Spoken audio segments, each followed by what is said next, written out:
The signal came from nowhere and everywhere at once. A single broadcast repeated across every channel the Galactic Concord used to talk to its member worlds. It was short, it was final, and it was the last thing humanity ever heard from the species that called themselves their allies. Humanity is hereby removed from the Concord. No assistance will be given. No ships will be sent. You are now beyond our concern. That was it.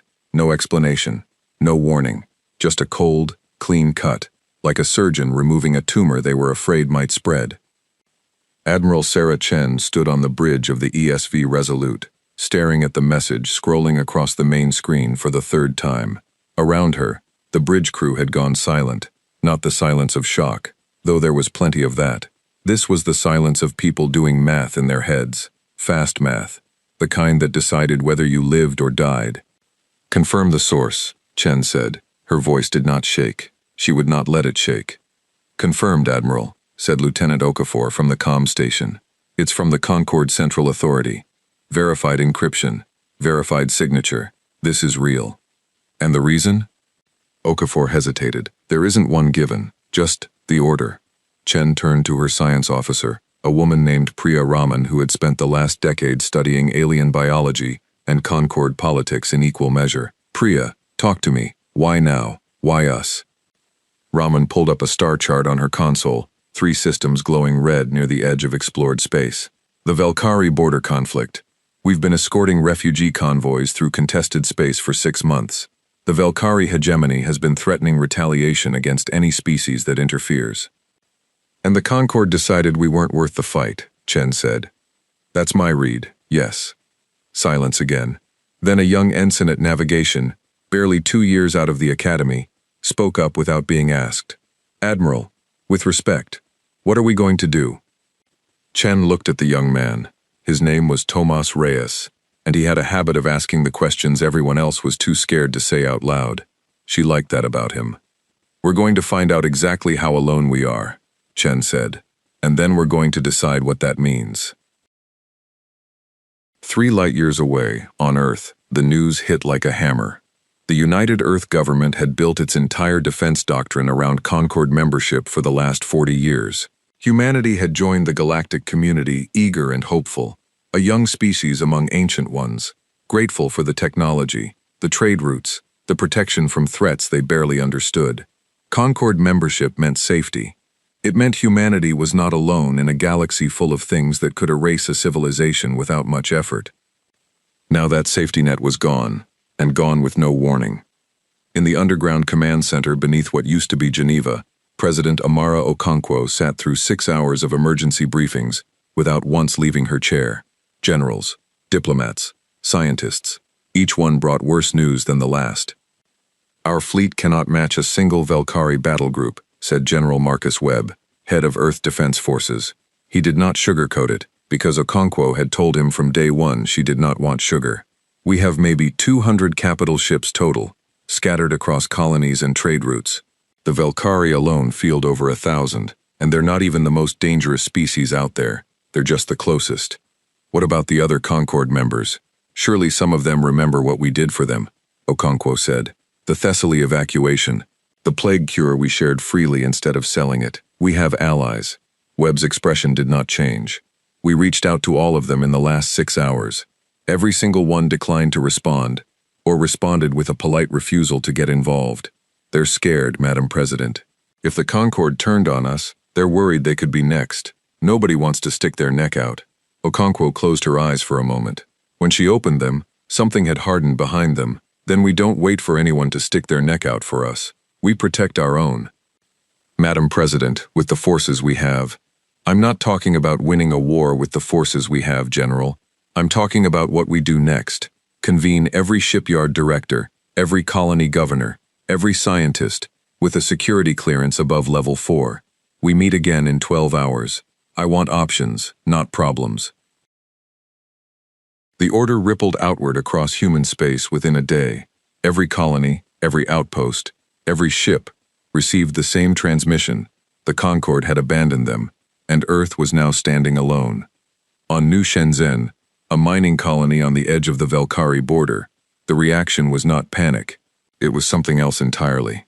Wei Lin had grown up on that colony. the daughter of two engineers who had left Earth 30 years earlier to build something new out in the dark. She was 26 now, running the colony's defense network, and when the broadcast came through, she did not cry or scream. She walked straight to the colony's central plaza, where a crowd was already gathering, faces lit by the dim glow of the system's distant red star.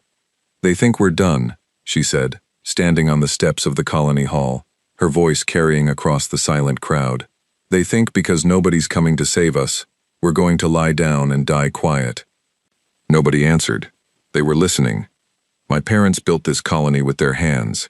We dug into rock that nobody else wanted, on the edge of space that nobody else would touch, because Earth gave us the will to do it even when nobody else believed in us. We didn't ask the Concorde for permission to survive then. We're not asking now."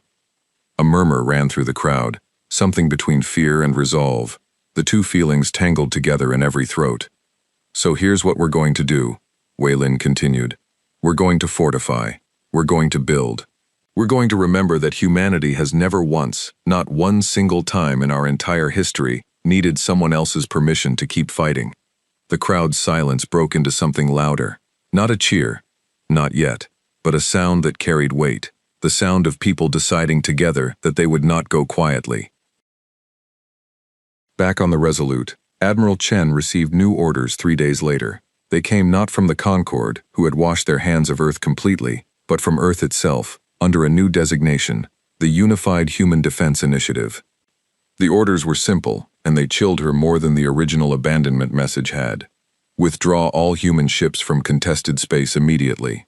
Consolidate forces at Sol System and the 4 core colonies. Prepare for the possibility of total isolation. "They're pulling everyone back," Chen said quietly, reading the orders a second time. "Every ship, every colony beyond the core 4. They're drawing a line and saying anything outside it might be lost." Raman looked up sharply. "New Shenzhen is outside that line." "Admiral, so is Tau Ceti Colony, so is Hawking's Reach. That's almost 2 million people." "I know. We can't just leave them." Chen stood, walking to the viewport, looking out at the stars that no longer felt friendly. Somewhere out there, the Velkari fleet was likely already moving, testing the new boundaries of a galaxy where humanity had no protector but itself. "We're not leaving them," Chen said finally. "I didn't say we'd follow the order." Reyes, still at navigation, turned in his seat. "Admiral, that's mutiny." "It's not mutiny if Earth Command agrees with me," Chen said. She turned to Okafor. "Get me a direct line to President Okonkwo. Tell her Admiral Chen has a proposal, and it starts with this. We don't abandon our own people just because the galaxy abandoned us first." The proposal reached Okonkwo within the hour, and she read it twice before calling an emergency session of her cabinet. Chen's plan was bold, dangerously so. Instead of consolidating into a defensive shell around Earth, she wanted to establish what she called the Promise Line, a network of rapid response fleets stationed to protect every human settlement, no matter how distant or small. "It spreads our forces thin," General Webb argued during the session. "If the Velkari hit us with everything they have, we won't be able to concentrate defense anywhere. And if we pull back to the core systems, we tell every human colony out there that they don't matter," Okonkwo said. "We tell them exactly what the Concorde told us. That's not who we are. With respect, Madam President, survival comes first." Okonkwo looked around the table, at the tired faces of people who had spent 3 days without proper sleep, trying to chart a course through a crisis none of them had ever trained for. "Survival as what, General? As a species that protects its strongest and discards the weak? Or as a species that means it when we say nobody stands alone?" Nobody answered immediately. Outside the underground chamber, somewhere far above, the sun was setting over a planet that had just learned it had no friends among the stars. "We adopt Admiral Chen's plan," Okonkwo said finally. "Every colony, every outpost, every ship full of human beings gets defended like it's the capital itself. We don't have the Concorde's resources, we don't have their technology, but we have something they apparently forgot how to value." "What's that?" Webb asked. "Each other," Okonkwo said. "Send the order. The Promise Line begins today." Far beyond the edges of explored human space, in a region of the galaxy the Concorde rarely bothered to map, something old was stirring.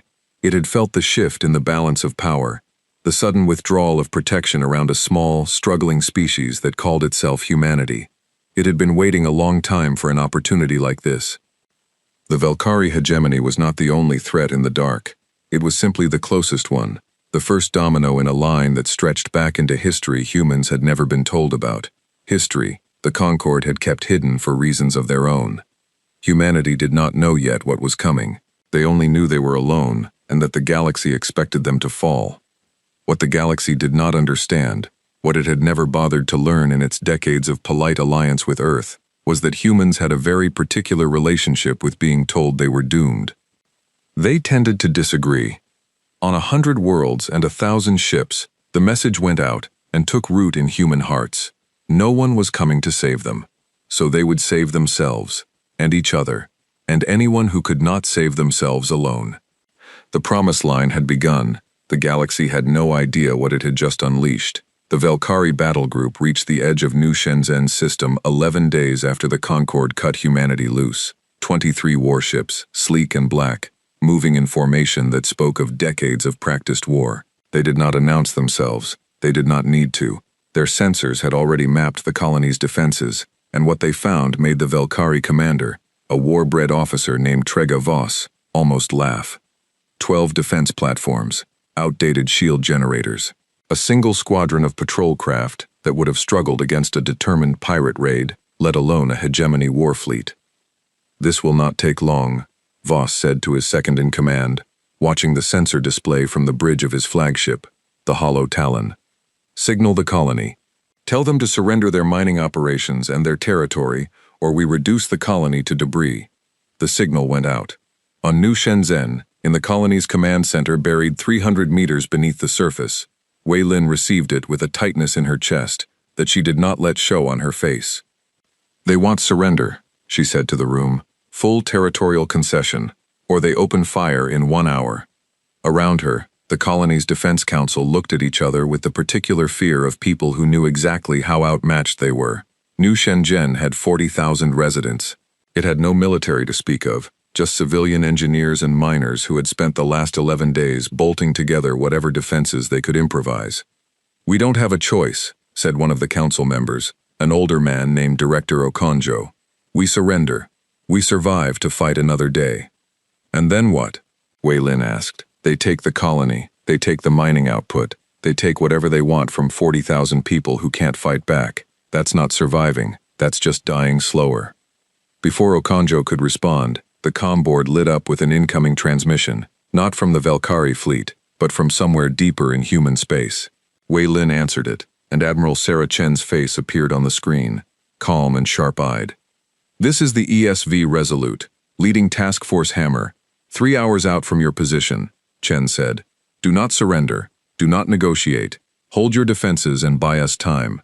We are coming." Wei Lin felt something loosen in her chest, just slightly. "Admiral, with respect, they're giving us 1 hour. You're 3 hours out." "I know," Chen said, "which means you need to make 1 hour look a lot longer than it is." The hour Voss gave New Shenzhen ran out, and the colony's answer came back not as a surrender, but as silence.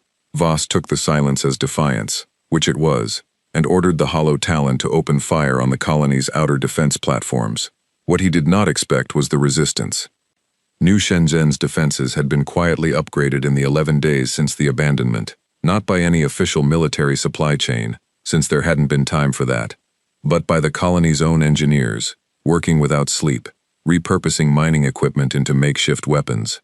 Plasma cutters meant for asteroid extraction had been retooled into short-range defense lasers. Mining drones, hundreds of them, had been converted into kamikaze interceptors, cheap and expendable and numerous enough to overwhelm point defense systems through sheer volume.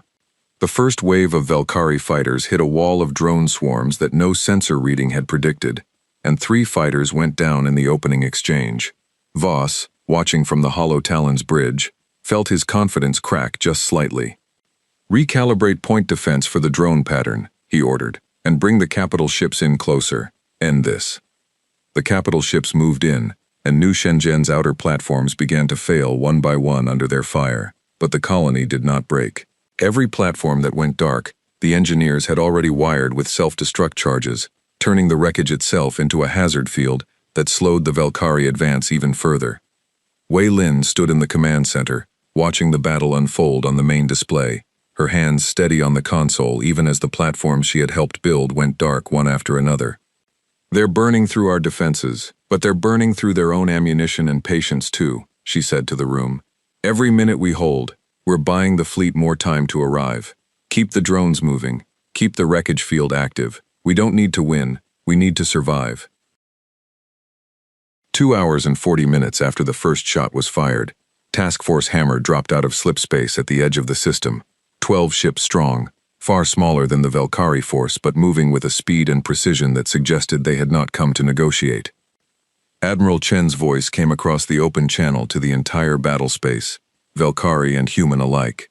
"Valkyrie Fleet, this is Task Force Hammer of the Unified Human Defense Initiative. You are engaging a protected human settlement. Withdraw now, or we will consider this an act of war against the entirety of humanity." Voss, watching the new arrivals on his sensor display, laughed out loud. 12 ships against his 23, against a fleet that had already worn down most of the colony's defenses. Humanity has no fleet capable of threatening the hegemony. This is a desperate bluff. "It's not a bluff," Chen said. "It's a promise. We made it to every human colony in this galaxy. Nobody stands alone. You're about to find out we meant it." Task Force Hammer engaged. What followed was not a battle that should have made sense by the numbers. The Valkyrie ships were larger, more numerous, built by a species with centuries more combat experience than humanity had ever accumulated. But Chen's task force had spent the last 11 days doing what New Shenzhen had done on a smaller scale, refusing to accept the limits the galaxy had handed them. Reyes, at navigation on the Resolute, threaded the ship through gaps in the Valkyrie formation that no sane tactical computer would have recommended. Gaps that existed only because human pilots had started flying with an aggression the Valkyrie battle computers hadn't modeled. Raman's science team had spent the transit time reverse engineering captured Valkyrie sensor data from old border skirmishes, finding blind spots in their targeting systems that human ships now exploited ruthlessly. It was not a clean victory. 3 human ships took heavy damage. One, the destroyer Liberty's Watch, lost half its crew when a Valkyrie plasma lance tore through its shields. But the Valkyrie fleet, expecting an easy massacre, found themselves bleeding ships at a rate their commander had never planned for. Voss watched 4 of his capital ships go dark in the span of 20 minutes, watched his fighter screens collapse under coordinated human assault patterns that should not have existed 11 days after a species lost its only protector. Something cold settled into his chest, the particular fear of a predator who has just realized the prey was never actually weak, only unprepared. "Withdraw," he said finally, the word tasting like ash. "Full retreat. We will report this to Hegemony Command." The remaining Valkyrie ships pulled back, jumping to slipspace and vanishing from the system, leaving behind wreckage and a colony that had just survived its first taste of a galaxy that wanted it dead. On New Shenzhen, the cheering started before the Resolute had even finished its approach to the colony. Wei Lin stood in the command center, watching the Valkyrie fleet's retreat on the main display, and allowed herself, for the first time in 11 days. Director Okonjo placed a hand on her shoulder. "You held the line. We held the line," she corrected. "All of us, the drones, the engineers, the people who didn't run when they could have." Hours later, when Chen's shuttle landed on the colony's surface and the Admiral walked out to meet the colony's defense council in person, Wei Lin was the first to greet her.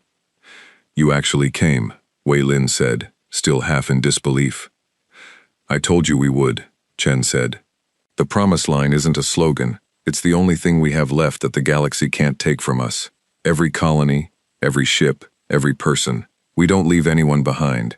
Not because we're strong enough to guarantee it, but because the alternative is becoming exactly what the Concorde already proved they are." Wei Lin looked past the Admiral, at the wreckage still drifting in high orbit, the burned-out shells of Valkyrie fighters, mixed with the remains of New Shenzhen's improvised defenses. "What happens now?" "They'll come back. Bigger, this time." "Probably," Chen admitted. "But now they know something they didn't know 11 days ago. Humanity doesn't fold just because we're outnumbered. And word travels fast in a galaxy this connected. Every species watching is going to recalculate what it costs to attack us."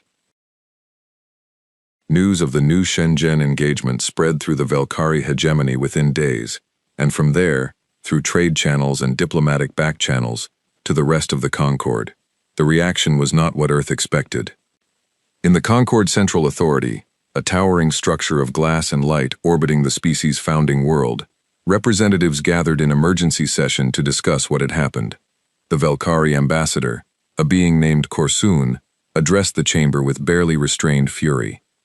"We expelled humanity from this Concord 11 days ago specifically to avoid this exact situation," Korsun said, "and now they have engaged and repelled a hegemony battle group with a fraction of the forces they should have required. This was not supposed to happen." A representative from the Tessari Compact, one of the founding species of the Concord, spoke next, her voice measured and careful. "Perhaps the assessment of humanity's threat capability was flawed from the start. We removed them based on political convenience, not military analysis." "They were removed because protecting them was becoming too costly," said another voice, this one belonging to the Concord's presiding administrator, an ancient being named Thesson Vale, who had overseen Concord policy for longer than humanity had existed as a spacefaring species. "The decision stands. Humanity's internal capacity for self-defense is not our concern. What concerns me is the precedent. If they successfully resist hegemony aggression without our support, other smaller member species may begin to question why they continue paying the costs of Concord membership at all."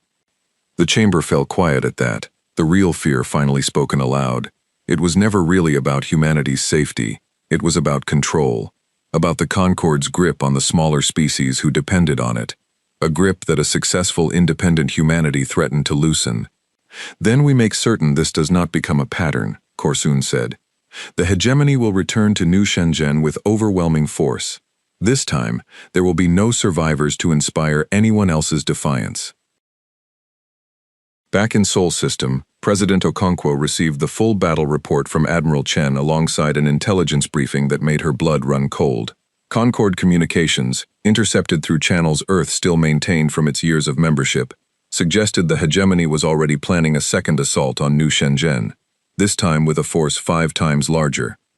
"They're not just trying to win," Okonkwo said, reading the intercepted intelligence in her office, General Webb standing across from her. "They're trying to make an example, prove that resisting them costs more than it's worth." "Then we make sure the cost is even higher," Webb said. "Admiral Chen's tactics worked once. We refine them, scale them up, and we hold New Shenzhen no matter what they send." Okonkwo nodded slowly, looking out at the image of Earth on her office wall, blue and fragile, and utterly alone in a galaxy that had decided it did not need to care anymore. "Send everything we have to spare. Every ship, every pilot, every engineer who can build a weapon out of mining equipment in 11 days. If the galaxy wants to make an example out of us, we're going to make sure it's the wrong kind." Far above the planet, in orbit around a world that had just discovered exactly how much fight it had left in it, humanity's fleet began to gather. The first battle had been a desperate improvisation, a colony's last stand bought with 11 days and willpower alone. The second battle, everyone in that gathering fleet understood, would decide something much larger than the fate of one mining colony. It would decide whether the galaxy's assumption about humanity, that they were weak, disposable, and easily erased, was about to become permanently, violently wrong. 16 days after the Concord cut humanity loose, the Valkyrie hegemony returned to New Shenzhen with a fleet that made the first assault look like a probing scout. 112 warships dropped out of slipspace at the edge of the system, their formations stretching across half the available sensor range.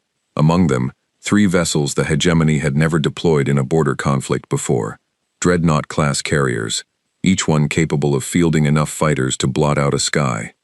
On the Resolute, now serving as the flagship of a hastily expanded human fleet called Task Force Anchor, Admiral Chen watched the sensor readout populate with red icons until the screen looked less like a battle map and more like a wound. "That's not a punitive strike," Raman said quietly, standing at her science station. "That's an extermination order." "They're sending a message," Chen said. "Resist us, and this is what it costs." Behind her, the bridge had gone quiet in a way that was different from the silence 16 days earlier, when the Concord's abandonment message first hit. This silence had weight to it, the the weight of people who understood exactly what they were looking at, and had chosen to stay anyway. Tomas Reyes broke it first. "Admiral, our fleet is 41 ships. They've got over 100. Even with the new Shenzhen defenses factored in, the math doesn't work." "I know what the math says," Chen replied. "I'm not interested in what the math says. I'm interested in what we do about it." She turned to the bridge at large, and for a moment her voice carried not just to her crew but, through the open channel Okafor had quietly established, to every ship in the fleet and every soul on New Shenzhen's surface. 11 days ago, this colony held a line against a battle group that should have erased them in an hour. They held it because they refused to accept that they were already dead. Today, the hegemony brought everything they have because we hurt their pride and threatened their control. They want to make an example of us. She paused, letting the words settle. "So let's give them an example. Let's give every species watching from the dark a very clear lesson about what happens when you try to bury humanity alive." A cheer went up across the open channel, ragged and fierce, the sound of 41 ships' worth of crews who had spent 16 days preparing for exactly this moment. On the surface of New Shenzhen, Wei Lin stood in the same command center where she had watched the first battle unfold. Except now the room was full. Engineers, miners, off-duty defense personnel, and a cluster of newly arrived volunteers from neighboring colonies who had heard about the first stand and refused to sit it out, all crowded around monitors and consoles that had been rebuilt and reinforced in the days since. "We've tripled the drone production," said an engineer named Marcus Oduya, pulling up the latest inventory on the main display. "We've also got something new. Director Okonjo's team found a way to weaponize the colony's ore refinement lasers. They're slow to charge, but when they fire, they punch through Valkyrie shielding like it isn't there." "How many?" Wei Lin asked. 6. We had to gut half the colony's industrial output to build them in time. Then we make every shot count." Wei Lin looked around the room at the faces gathered there, tired and frightened and resolved all at once. "This isn't a mining colony anymore. As of today, we're a fortress. Let's act like one." The battle began with the Valkyrie dreadnoughts launching their fighter wings in a single overwhelming wave, thousands of small craft screaming toward the human fleet and the colony's defenses, in a formation designed to simply drown every available point defense system through sheer numbers. Admiral Chen had expected exactly this. "Execute pattern hollow," she ordered, and across the human fleet, ships that had spent 16 days drilling a tactic born from desperation and innovation, in equal measure, began to move. Instead of meeting the fighter swarm head-on, the human fleet split into smaller, faster formations, weaving through the edges of the swarm rather than absorbing it directly, using New Shenzhen's drone network as a secondary wall that the Valkyrie fighters had to fight through before ever reaching the capital ships. It cost them. 2 human frigates were overwhelmed in the opening minutes, their crews evacuating to escape pods as the ships went dark. But the strategy bought something precious: time, and the chance to thin the fighter swarm before the Valkyrie capital ships closed the distance. On New Shenzhen's surface, the 6 refinement lasers fired in sequence, each one taking nearly 90 seconds to recharge, but punching clean through the shields of anything they hit. The first shot tore through a Valkyrie cruiser's engine section, leaving it dead in space, a target the human fleet's smaller ships swarmed and finished within minutes. Voss, watching from the hollow talon, felt the cold certainty he had carried into this engagement begin to crack for the second time in 16 days. "They've adapted," he said to his second-in-command, disbelief coloring his voice. An entire colony reorganized its industrial capacity around weapons design in under 3 weeks. "Orders, Commander? Bring the dreadnoughts forward. End this with overwhelming force before they adapt any further." The 3 dreadnoughts advanced, their massive forms eclipsing the smaller ships around them, weapons batteries charging with enough power to glass the colony's surface in a single coordinated strike. Chen saw the formation shift on her tactical display and understood immediately what it meant. "They're going for the colony directly," she said. "They're done trying to win the fleet engagement. They want to erase New Shenzhen and call it a victory regardless of what happens to their ships." "Admiral, we can't intercept all 3 dreadnoughts with what we have left," Okafor reported, voice tight. "We've lost 6 ships. We're down to 35 against 106, and they're bringing the heaviest weapons in their arsenal straight at civilians." Chen's hands tightened on the edge of her console. This was the moment, she understood, that would define everything. Not the battle's outcome in numbers, but the choice in front of her. Concentrate everything we have on the lead dreadnought, she ordered. Reyes, plot an intercept course. We're not letting them reach the colony. Admiral, that's a collision course with a ship 40 times our mass, Reyes said. I know exactly what it is, Lieutenant. Plot it anyway.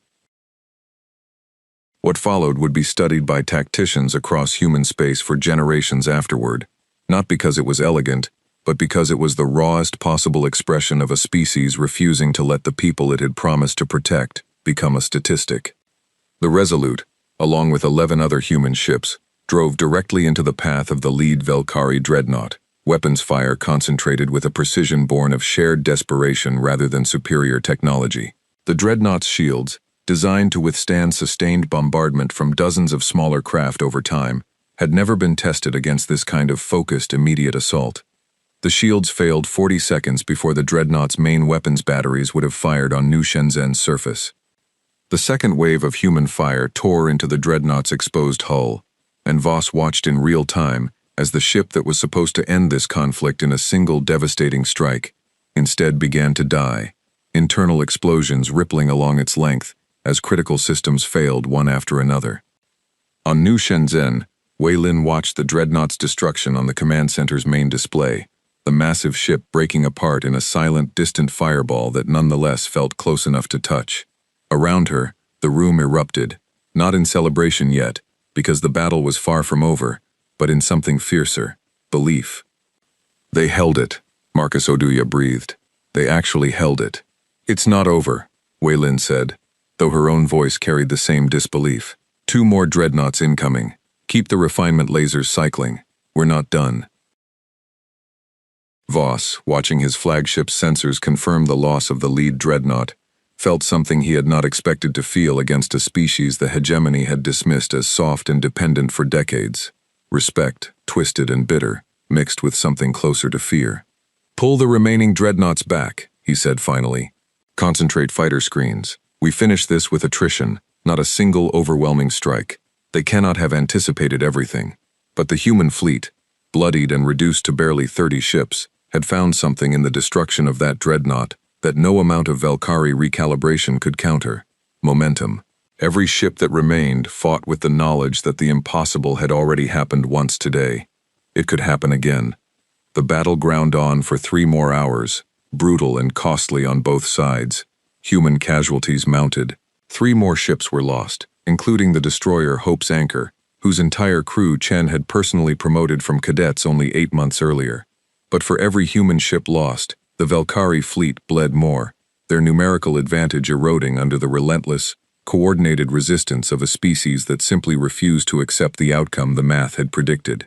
When Voss finally gave the order to withdraw, his fleet numbered 61 ships, less than half of what he had brought to the system. The human fleet, battered and exhausted, numbered 26. By the brutal arithmetic of war, it should have been a Velkari victory. They had inflicted more losses than they suffered in raw numbers, technically speaking, but everyone on both sides of the engagement understood the truth that the numbers concealed. The hegemony had thrown everything at a single mining colony and a fraction of humanity's available fleet, and they had failed to take it. In the aftermath, as repair crews moved through the wreckage in New Shenzhen's orbit, and the colony's medical bays overflowed with wounded from both the fleet and the surface defense, Admiral Chen stood alone in the Resolute's observation deck, looking out at the stars and the debris field that marked where the battle had been won. Reyes found her there an hour later, carrying 2 cups of recycled coffee that tasted like burnt metal, but were the closest thing the ship had to comfort. "We held it, Admiral," he said, handing her one of the cups. "We held it," Chen agreed quietly, "at a cost. 9 ships, almost 300 crew. I don't know yet how many we lost on the surface." "It mattered, though," Reyes said. "Didn't it?" Chen looked at him, this young officer who had asked the hard questions 16 days ago when the Concorde first abandoned them, and who had flown the Resolute directly into the path of a dreadnought without hesitation when she gave the order. "It mattered," she confirmed. Today, every species watching this engagement learned something the Concorde tried very hard to make sure they never had to learn. Humanity doesn't need permission to survive. We don't need a protector. We need each other, and apparently, that's enough to make even the hegemony bleed. Far below them, on New Shenzhen's surface, Wei Lin stood in the wreckage of the colony's outer perimeter, looking up at the stars where the battle had raged, and understood that something fundamental had shifted, not just for her colony, but for every human settlement scattered across a galaxy that had just been forced to recalculate exactly what it meant to leave humanity for dead. The Concord had expected silence. What they got instead was a fleet bloodied but unbroken, a colony scarred but standing, and a promise that had just proven, in the worst possible way, that it was not just words. Nobody stands alone. The galaxy was beginning to understand humanity meant it, no matter the cost. 3 weeks after the Battle of New Shenzhen, the footage reached every corner of Concord space, despite the hegemony's best efforts to suppress it. A merchant trader, working routes along the contested border, had captured fragments of the engagement on long-range sensors and sold the data to anyone willing to pay. By the time the Concord Central Authority tried to control the narrative, it was already too late. Every member species had seen, in raw sensor data and grainy visual feeds, a human fleet a third the size of its attacker, driving a dreadnought into oblivion through sheer refusal to lose. The reaction across the galaxy was not unified. Some species reacted with renewed fear of humanity, a young, unpredictable race that had just demonstrated it could trade blows with an established military power and walk away standing. Others reacted with something more complicated: hope, quiet and dangerous, the kind that smaller Concord members had not allowed themselves to feel in a long time. On a world called Threnna, home to a small avian species called the Scarn who had been Concord members for over 2 centuries without ever once being treated as equals, a delegation gathered in secret to discuss what they had seen. They survived without the Concord, said Speaker Velith, the eldest member of the delegation, her feathers ruffled with an agitation she rarely allowed herself to show in public. Not just survived, they fought back. They won, against forces that should have erased them in a single afternoon. The Velkari hegemony has always respected only strength, said a younger delegate, Corvin. If humanity can earn that respect through resistance, perhaps we have been thinking about our own situation incorrectly. You're suggesting the Scarn follow humanity's example, Velith said. Reckless. The Concord could crush us as easily as they cast humanity aside. The Concord cast humanity aside specifically because keeping them was inconvenient, Corvin replied. We have been inconvenient to the hegemony's expansion for 15 years. How long before we become inconvenient to the Concord as well? The room fell silent. Nobody had an answer. But everyone understood the question had finally been spoken aloud, the question that humanity's defiance had forced into the open across a dozen worlds simultaneously. Back in Sol System, President Okonkwo faced a crisis of an entirely different shape. The cost of the promise line was becoming clear in ways that strained even Earth's considerable resolve. New Shenzhen's victory had bought breathing room, but the colony itself was devastated, its industrial capacity gutted to build weapons in 11 days, its population reduced by hundreds of casualties, its infrastructure barely functional. And New Shenzhen was only one colony among dozens that humanity had pledged to protect. We cannot sustain this, General Webb said during the weekly defense briefing, his voice carrying none of the cautious optimism that had followed the battle's victory. We won at New Shenzhen, but at a cost we cannot repeat across every colony under threat. The hegemony has 31 other border settlements they could target next, and we have a fleet that's still rebuilding from losses we took defending just one. What's the alternative, General? Okonkwo asked, though she already suspected the answer and dreaded it. Prioritization, Webb said carefully. We can't defend every colony equally. We need to identify which settlements are strategically defensible and concentrate our resources there. The rest, he hesitated. The rest may need to be evacuated, or accept they're beyond what we can protect. Okonkwo felt the weight of the suggestion settle into the room like a physical thing. It was the same logic, dressed in different language, that the Concord had used to abandon humanity in the first place. Some lives were worth protecting, others were not. No, she said finally.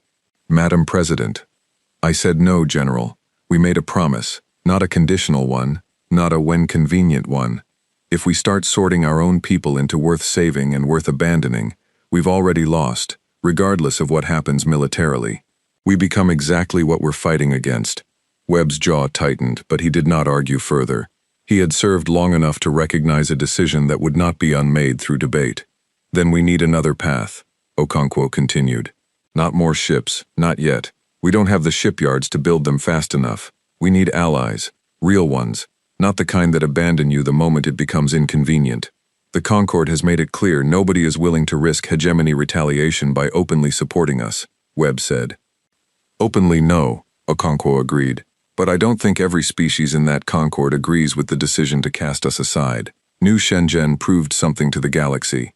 I think it's time we found out exactly who was paying attention. The first contact came 8 days later, through a channel that should not have existed, encrypted using protocols Earth's intelligence division did not recognize. Admiral Chen, still overseeing repairs to her battered fleet in New Shenzhen's orbit, was the one who received it. The message was brief, and it came from the Skarn delegation on Threnna. We have watched what you did. We do not yet know if we have the courage to do the same. But we wished you to know that not every species in this galaxy believes the Concord's decision was just. If there is ever a way for our people to help yours without ending both of us, we would not refuse the chance. Chen read the message twice, before forwarding it directly to Earth Command, along with her own assessment. This isn't an alliance, she wrote in her report. Not yet. But it's a crack in the unity the Concord has been counting on. If the Skarn are willing to reach out quietly, others may follow. We should pursue this carefully, but we should pursue it.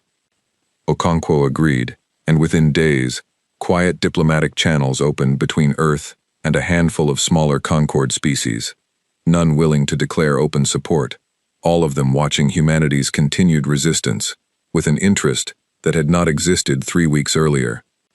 It was not the rescue humanity had hoped for when the Concord first cut them loose. It was something more fragile and more valuable, proof that the galaxy's fear of the hegemony, and of the Concord's own willingness to discard inconvenient allies, ran deeper than anyone had previously admitted. On New Shenzhen, Wei Lin had been promoted, unofficially at first, and then formally through Earth Command's new Colonial Defense Initiative, to oversee the Promise Line's frontline coordination for every settlement along the contested border.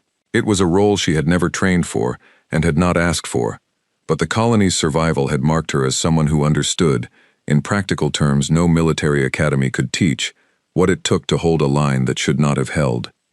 She spent her days now coordinating with a dozen other colony leaders, sharing the improvised defense techniques New Shenzhen had pioneered, helping settlements with a fraction of New Shenzhen's resources prepare for the possibility that the hegemony, humiliated by its defeat, might choose easier targets next.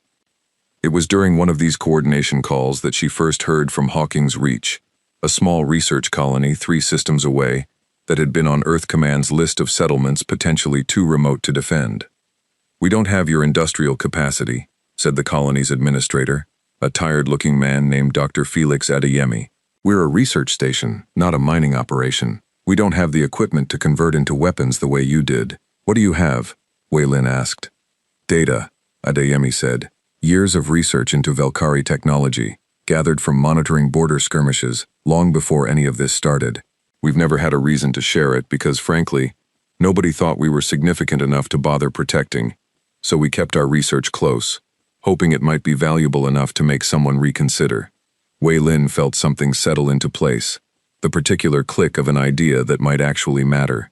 "Send it to Admiral Chen immediately. All of it." The data from Hawking's Reach turned out to be more valuable than anyone had anticipated. Buried in years of careful, underfunded research was a vulnerability in Velkari's shield technology that the hegemony had never had reason to suspect anyone had discovered, a resonance frequency that, when properly targeted, could destabilize their shields far faster than conventional weapons fire. It was the same vulnerability, Raman realized when she reviewed the data on the Resolute, that had allowed the human fleet to crack the lead dreadnought's shields during the battle, though nobody had understood the underlying physics at the time.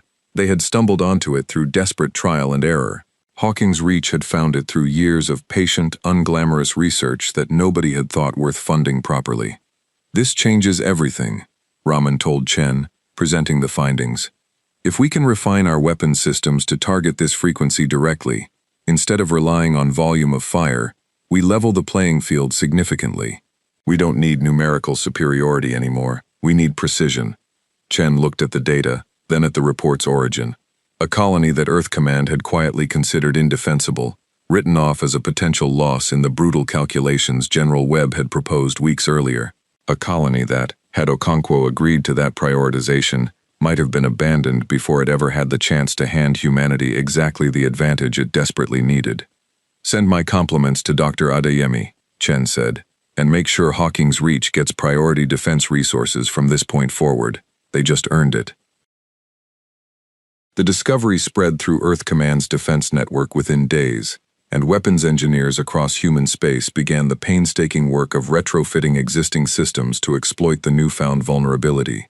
It would not be ready in time for whatever the hegemony planned next, not fully, but it represented something Earth had not had since the Concorde's abandonment. A genuine technological edge, earned not through superior resources, but through the kind of patient, unglamorous work that only existed because humanity had refused to abandon even its smallest, least defensible colonies. President Okonkwo received the full report in her office, reading it twice with something that, for the first time in weeks, resembled real hope rather than grim determination.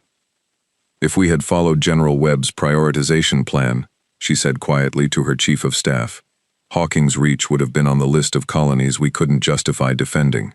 We would have lost this entirely." "You made the right call, Madam President. I made the only call that didn't turn us into the Concorde," Okonkwo corrected. "There's a difference, and I think that difference might be the only real advantage we have left in this fight."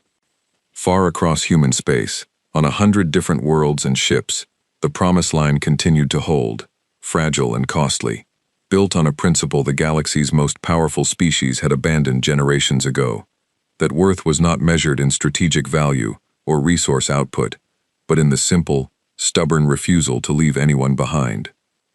It was, everyone now understood, the only thing standing between humanity and the same fate the Concorde had so casually assigned them 3 weeks earlier. And slowly, painfully, it was beginning to work. 6 weeks after the Concorde cut humanity loose, the Velkari hegemony made its decision known through the same cold, formal channels it had used to declare war in the first place. This time, the message was not addressed to a single colony or border outpost. It was addressed to Earth itself. Humanity's continued resistance has become an unacceptable disruption to hegemony interests along the contested border. We are mobilizing the 3rd and 5th battle fleets, combined strength of over 400 vessels, to end this conflict permanently. Surrender your border territories within 72 hours, or face complete and total destruction of your colonial holdings. Admiral Chen received the intercepted transmission aboard the Resolute, now fully repaired and serving as the anchor point for a human fleet that had grown, through 6 grueling weeks of round-the-clock shipbuilding and the technological breakthrough from Hawking's Reach, into something the hegemony had clearly not anticipated. 400 ships, Reyes said, reading the numbers off his console with a steadiness that would have been impossible 6 weeks earlier. That's their entire border deployment. They're not testing us anymore. They're ending this. Then we end it too, Chen said, one way or another. She called an emergency conference with Earth Command, and within hours, President Okonkwo, General Webb, and the full Council of Colonial Defense Coordinators, Wei Lin among them, were gathered across a secure channel that spanned half of human space. "This is the moment we've been preparing for since New Shenzhen," Okonkwo said, her voice carrying the particular calm of someone who had spent 6 weeks making peace with the possibility of catastrophic loss. "The hegemony wants to end this with overwhelming force. We don't have 400 ships. We have 160, including every colonial defense platform we've built since the Promise Line began. It's not enough by the old math," Chen said, "but we're not fighting by the old math anymore." Raman, present on the call as the lead architect of the resonance weapon refits, pulled up a tactical projection. "Every ship in our fleet has been retrofitted with the targeting systems based on the Hawking's Reach data. We can collapse Velkari shields in 1/3 of the time it took at New Shenzhen. It won't make us invincible, but it levels the field in a way the hegemony almost certainly hasn't accounted for. There's something else," Wei Lin added, her voice carrying across the channel from New Shenzhen's command center, the colony rebuilt and reinforced since the battle that had nearly destroyed it. "We're not facing this fleet alone. The Skarn delegation reached out again yesterday. They're not offering combat support, not openly, but they've agreed to provide their entire sensor network along the border, real-time intelligence on hegemony fleet movements. Two other species followed their lead within hours of the Skarn's offer, going out quietly through diplomatic back channels. Okonkwo absorbed this in silence for a moment. The Concorde's grip is slipping. It's slipping because we proved it could be broken, Chen said. Every colony we've held, every battle we've survived, it's been a crack in the idea that resistance against the hegemony, or against the Concorde itself, is impossible. We're not just fighting for our own survival anymore. Every species watching is deciding whether that fight is worth joining. The hegemony fleet arrived at the agreed deadline, 412 warships forming up at the edge of human space, the largest military force the Velkari had ever assembled for a single engagement. Commander Voss, who had personally requested to lead this final assault after the humiliation of New Shenzhen, stood on the bridge of a new flagship, the Absolute Reckoning, watching his sensor display fill with the full might of the hegemony's border forces. This time, there will be no improvisation that saves them, he said to his staff. We come with overwhelming numbers and total commitment. Humanity ends today. What Voss did not know, what his intelligence network had failed to detect despite weeks of trying, was that humanity's response fleet was not assembled in the open, waiting to be counted and assessed the way the hegemony expected. Instead, 160 human ships, along with hundreds of smaller defense platforms, had positioned themselves across a deliberately scattered formation, hidden among asteroid fields and the gravitational shadows of 3 different planets, waiting for a signal that would not come until the hegemony fleet had committed fully to its advance. The Skarn's sensor network, feeding real-time data through the quiet back channel established weeks earlier, gave Chen something no previous human commander in this conflict had possessed: complete visibility into the hegemony's approach pattern, hours before they reached engagement range. They're moving in a standard saturation formation, Chen said, reviewing the data on the Resolute's bridge. They expect us to mass our defense around the core colonies and meet them head-on. They have no idea we've scattered. It's a gamble, Reyes said. If they adjust formation before we spring the trap, we lose the element of surprise entirely. It's the only gamble that gives us a real chance, Chen replied. We can't win a straight fight against 400 ships. We can win an ambush against a fleet that thinks it's facing a desperate, disorganized defense. The hegemony fleet advanced into what Voss believed was empty space between human defensive positions, confident in the overwhelming numerical advantage that had never failed the hegemony in its centuries of border conflicts. It was only when the fleet had fully committed to its advance, strung out across a wide formation optimized for maximum coverage rather than concentrated defense, that the trap closed. Human ships emerged from the asteroid fields and planetary shadows simultaneously, weapons already charged and targeting locked through the resonance frequency that the hegemony's shields had no defense against. The first volley alone disabled the shields of over 30 Velkari warships before they had even registered the ambush had begun. All ships, concentrated fire on designated targets, Chen ordered, watching her tactical display transform from a desperate defensive scramble into something approaching genuine advantage. Don't spread fire. Focus and collapse, one ship at a time. Make every shot count. The battle that followed was unlike anything either side had experienced in the 6 weeks of escalating conflict. The hegemony, caught in a formation built for overwhelming force rather than rapid reorganization, struggled to bring its full numerical advantage to bear against an enemy that refused to fight where expected. Human ships, smaller and individually weaker but armed with weapons calibrated to exploit a vulnerability the hegemony had never known existed, picked apart the scattered Velkari formation with a precision that turned the battle's mathematics inside out. Voss, watching his fleet's losses mount with an intensity that defied every tactical model his staff had prepared, felt the cold certainty of victory slip away for the third and final time. "Concentrate the fleet," he ordered, voice tight with controlled panic. "Form defensive clusters. Stop fighting their engagement. Force them to fight ours."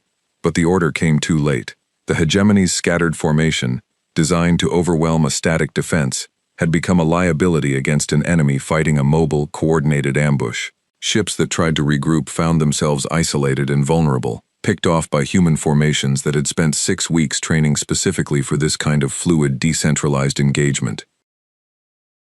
4 hours into the battle, with hegemony losses approaching 200 ships and human losses, while severe, numbering less than 40, Voss made the decision that would define the rest of the war. All remaining forces, Full withdrawal, he said, the words costing him more than any other order he had given in his military career. We cannot sustain this engagement. The retreat order spread across the remaining hegemony fleet, and ships that had come to permanently end humanity's resistance instead scattered back toward hegemony territory, leaving behind a battlefield littered with wreckage that told a story the entire galaxy would soon hear in full. On the Resolute's bridge, the cheering that followed the confirmation of the hegemony's retreat was different from anything Chen had heard in the previous 6 weeks.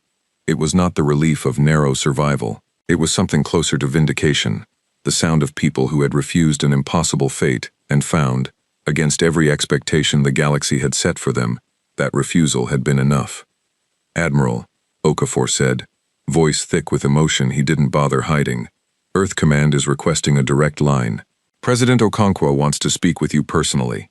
Chen accepted the channel, and Okonkwo's face appeared on the main display, the president's expression carrying the particular exhaustion of someone who had spent 6 hours believing she might be watching the destruction of everything she had sworn to protect. "Report, Admiral," Okonkwo said, though her voice already carried the answer she desperately hoped to hear. "The hegemony fleet is in full retreat," Chen said. "We held the line, Madam President. We held all of it." The aftermath of what would come to be known as the Battle of the Border, the largest engagement in humanity's brief and brutal 6 weeks of independence, rippled across Concord space with a force that no amount of hegemony censorship could contain. A fleet of 400 warships, the largest force the Velkari hegemony had ever assembled, had been turned back by a human defense numbering less than half its size, fighting with technology developed not through superior resources, but through the stubborn refusal to abandon even the smallest and least strategically valuable of their own people. The Skarn delegation, emboldened by the role their quiet intelligence support had played in the human victory, formally announced their withdrawal from Concord oversight within a week, the first species in over a century to openly challenge the Concord's authority. 3 other species followed within the month, each one citing humanity's resistance as proof that the Concord's claimed protection had always been conditional, always negotiable, and never truly guaranteed. The Concord Central Authority, faced with the unraveling of the very system of control that had defined galactic politics for generations, found itself forced into a position it had never anticipated needing to consider, reaching out to the species it had so casually discarded 6 weeks earlier. The message arrived on Earth 9 weeks after the original abandonment, carried through official Concord channels for the first time since the initial expulsion order. President Okonkwo read it standing in her office. General Webb and a small council of advisors gathered around her. "The Concord Central Authority acknowledges the demonstrated resilience and military capability of the human species," the message read, the formal language unable to fully disguise the desperation underneath it. "We propose renewed discussions regarding humanity's status within the Concord, with terms to be negotiated as full and equal members." Okonkwo set the message down and looked around the room at faces that had spent 6 weeks learning to survive without anyone's permission or protection. "They want us back," Webb said, "now that we've proven we don't need them. They want us back because they're afraid of what happens if we keep proving that to everyone else," Okonkwo corrected. "The question is what we want." She thought of New Shenzhen, rebuilt and fortified, of Hawking's Reach, whose patient, unglamorous research had turned the tide of an entire war, of every colony and ship that had held the line, not because they were ordered to, but because humanity had made a promise and refused to break it, even when breaking it would have been so much easier. "Send a response," Okonkwo said finally. "Tell them we'll discuss terms, but tell them this too. Humanity does not return to a Concord that abandons its members when convenience demands it. If we rejoin, it will be as a founding voice in rewriting what that Concord actually protects, and who it's willing to leave behind." Months later, Admiral Sarah Chen stood once more on the Resolute's observation deck, looking out at a starfield that had once seemed indifferent and cold, 6 weeks of brutal, costly survival, having transformed it into something else entirely, a galaxy that finally understood exactly what it meant when humanity made a promise. Wei Lin had joined her for this visit, traveling from New Shenzhen to see firsthand the fleet that had saved her colony twice over the course of an impossible war. The 2 women stood together in comfortable silence, watching the stars, before Wei Lin finally spoke. "Do you think it's over?" she asked. "The fighting, I mean." No, Chen admitted. The hegemony lost a battle, not a war. The Concord's still figuring out what they actually want from us. There's a lot more uncertainty ahead than certainty. Then what was the point? Wei Lin asked. Of all of it. The losses, the sacrifice. Chen turned to look at her, the weight of 6 weeks settling into the lines of her face, but her eyes carrying something steady underneath the exhaustion.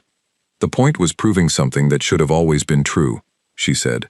That worth isn't measured by how convenient you are to protect, that a promise means something even when, especially when, keeping it costs everything you have. The galaxy spent generations believing strength meant abandoning anyone who became inconvenient. We just spent 6 weeks proving them wrong. Far below them, scattered across 100 worlds and 1,000 ships, humanity continued the long, uncertain work of rebuilding what the war had cost, carrying forward the simple, stubborn principle that had carried them through an impossible 6 weeks. Nobody stands alone, not while there was still breath left to keep that promise. The galaxy had left them for dead. Humanity had simply refused to stay that way.